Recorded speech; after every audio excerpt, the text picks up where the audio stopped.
नमस्कार जी। आज हम दिल्ली में हुई एक काफी परेशान करने वाली घटना पर बात करेंगे। जी।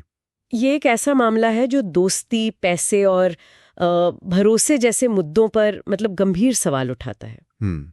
हमारे पास इस खबर से जुड़ी कुछ जानकारी है और हमारी कोशिश रहेगी कि इसके जो जरूरी पहलू हैं उनको समझा जाए। बिल्कुल। तो मामला अपने आप में ही चौंकाने वाला है। एक नाबालिग लड़का, उस पर आरोप है कि उसने अपने ही दोस्त से 500 रुपए उधार मांगे थे। सिर्फ 500 रुपए? हाँ, सिर्फ 500 रुपए। और जब शायद कोई कहासुनी हुई, बात बिगड़ी, तो उसने दोस्त पर चाकू से हमला कर दिया। ओह। और एक दो बार नहीं, 7 बार चाकू मारा गया। 7 बार? ये तो बहुत ही ज्यादा है। हाँ, तो चलिए थोड़ा और समझते हैं कि आखिर ये सब हुआ क्या था। जी बिल्कुल। तो देखिए, ये घटना 11 जुलाई 2025 की है। क्राइम ब्रांच को इसकी जानकारी मिली है और सुनने में ये आ रहा है कि जो मुख्य आरोपी है, जो कि नाबालिग है, वो अकेला नहीं था इस सब में। अच्छा, और कौन था? उसके साथ 3 और साथी बताए जा रहे हैं। एक का नाम अंकित है, उम्र 19 साल, दूसरा सौरभ 21 साल का और तीसरा विजय 20 साल का। यानी बालिग साथी थे उसके साथ? हाँ, बाकी तीनों बालिग हैं।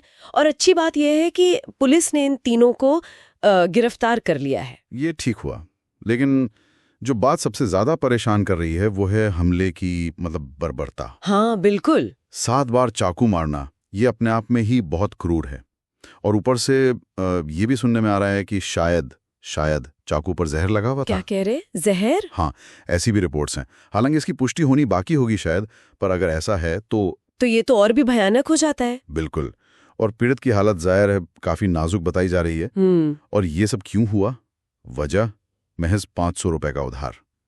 मतलब ये यकीन करना ही मुश्किल है। सही में 500 रुपए, इतनी छोटी सी रकम के लिए कोई इतना हिंसक कैसे हो सकता है? वही तो। क्या सिर्फ पैसा ही वजह थी या कुछ और भी था इसके पीछे? ये सोचना पड़ेगा। हाँ, और पुलिस ने भी मामले की गंभीरता को समझा है।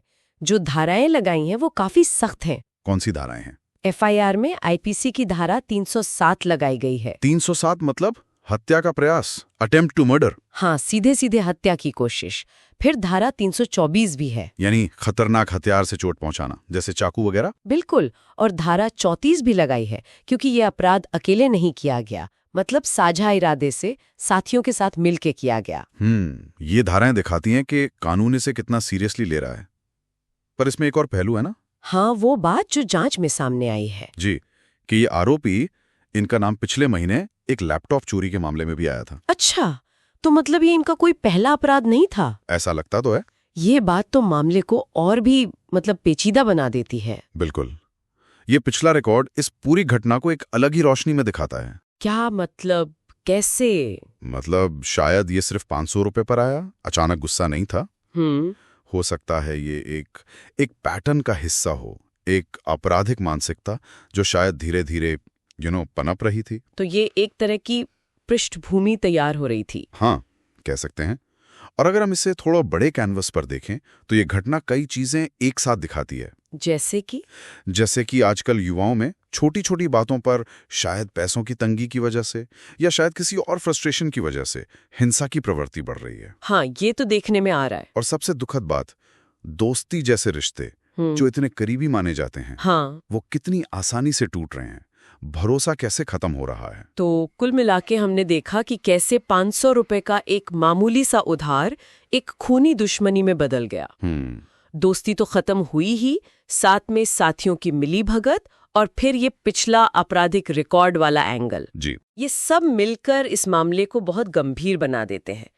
तो इसका क्या मतलब निकालें हम? मतलब तो यही है कि हमारे रिश्ते कितने नाजुक हो गए हैं। हाँ। और गुस्सा कितनी आसानी से काबू से बाहर हो सकता है। हाँ, कितना खतरनाक हो सकता है। बिल्कुल, जानलेवा भी हो सकता है। हाँ, और ये हमें सोचने पर भी मजबूर करता है कि आखिर वो कौन सी सामाजिक वजह हैं या शायद निजी मजबूरियां हैं या हालात हैं जो किसी इंसान को, खासकर एक युवा को, इतने छोटे से झगड़े पर इस हद तक, मतलब ऐसी चरम हिंसा करने पर उतारू कर देती हैं। सही बात है। ये सवाल सिर्फ इस एक घटना तक ही सीमित नहीं, बिल्कुल नहीं। ये हमारे पूरे समाज के लिए एक सोचने का विषय है। इस पर गौर करना बहुत जरूरी है। बिल्कुल, सोचने वाली बात। Thanks for watching. दोस्तों, अगर आपको यह सतर्क रहने लायक स्टोरी लगी हो तो वीडियो को लाइक करें, दोस्तों और परिवार के साथ शेयर करें और ऐसी रियल क्राइम स्टोरीज के लिए चैनल को सब्सक्राइब करना न भूलें। बेल आइकन दबाएं ताकि अगली स्टोरी की सूचना सबसे पहले आपको मिले।